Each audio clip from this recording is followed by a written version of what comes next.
Dans cette vidéo, nous allons introduire graphiquement les premières notions sur les limites. Nous parlerons ici des limites à gauche et à droite en un nombre qui sera durant toute la vidéo nommé A.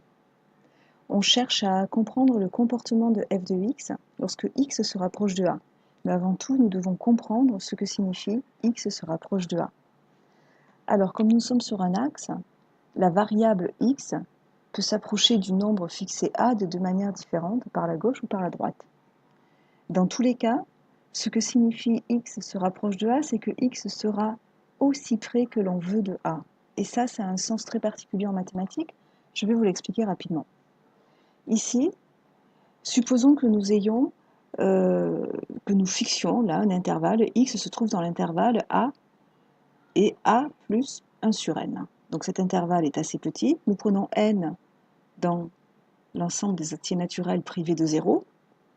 Et si je prends par exemple n égale 10 pour commencer, cet intervalle contient une infinité de réels et il est assez petit. Donc quand x se rapproche, prend ces valeurs-là, il se rapproche de A, il est déjà très proche de A. Supposons qu'il arrive à A plus 1 sur 100. Eh bien nous allons zoomer et nous allons pouvoir refaire ce raisonnement. Nous avons à nouveau un intervalle assez petit avec une infinité de réels et donc x peut continuer à approcher de A. Il arrive à A plus 1 sur 1000. Il est toujours assez loin de A finalement. Eh bien là, il peut continuer à avancer, il y a encore une infinité de réels. Il prend chaque réel qu'il rencontre et il continue ainsi avec n égale 1000, 10 000, on continue à zoomer, à zoomer, à zoomer. Et on va pouvoir faire ça infiniment parce que l'ensemble n a un cardinal infini. Ce qui signifie que notre x va s'approcher de A indéfiniment sans jamais l'atteindre. Il sera aussi près de A qu'on le souhaite. Nous pouvons faire le même raisonnement à gauche de A. Et en mettant ici par exemple A moins 1 sur n. Bien, c'est ce que signifie x s'approche de A. Voyons maintenant comment nous allons le noter. Alors, lorsque x s'approche de A par la droite, on ne va pas écrire cette phrase qui est quand même un petit peu longue. Nous allons écrire x, une flèche pour s'approche, la lettre A pour A, et la droite, par la droite, ce sera ce petit plus. Donc ce plus ici signifie droite et non pas nombre positif. Par la gauche, c'est pareil, x s'approche de A avec un petit moins pour la gauche. Une autre façon de noter ceci, c'est ça, x s'approche de A par valeur supérieure, on écrit x supérieur à A, ou x s'approche de A par valeurs inférieures. Et lorsqu'il s'approche de A, il s'en approche indéfiniment sans jamais l'atteindre, x n'est jamais égal à A. Qu'allons-nous dire? Lorsque l'on va parler, on ne va jamais utiliser le verbe s'approcher.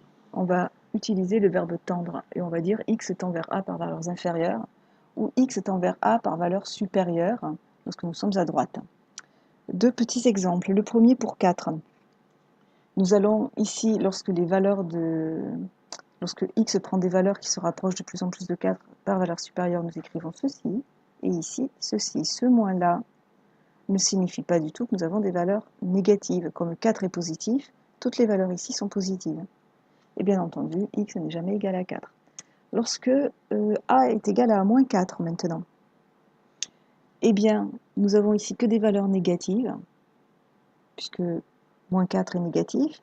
Et lorsqu'il y a ce plus, ça signifie que les valeurs sont supérieures à moins 4. Alors remarquons un petit détail.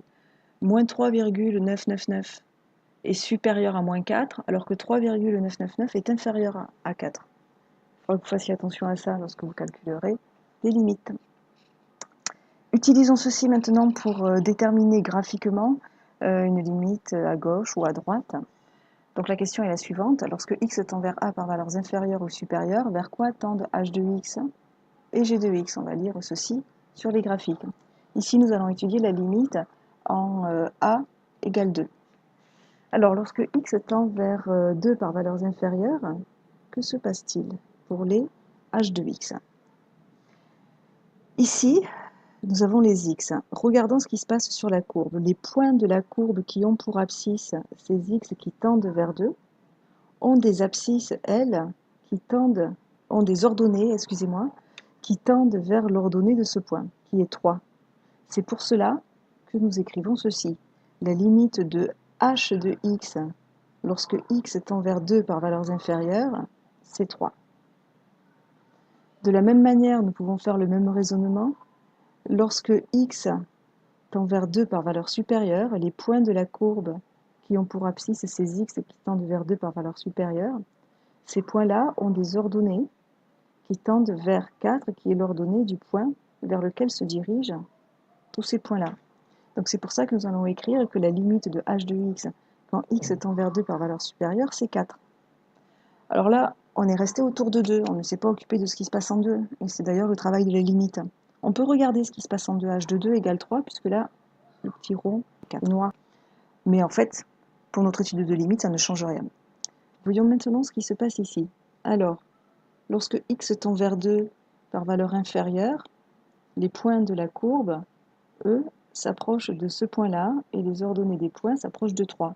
De la même manière, quand x tend vers 2 par valeur supérieure, les points de la courbe qui ont ces abscisses-là tendent vers ce point qui a pour ordonnée 3.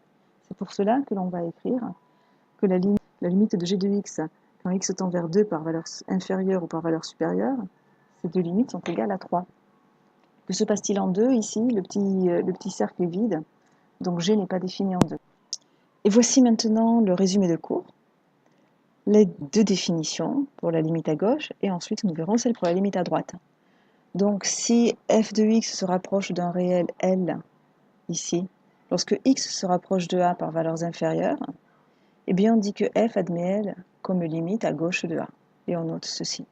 De la même manière, vous avez la même définition pour les valeurs supérieures à a, avec ici les illustrations. Merci de votre attention.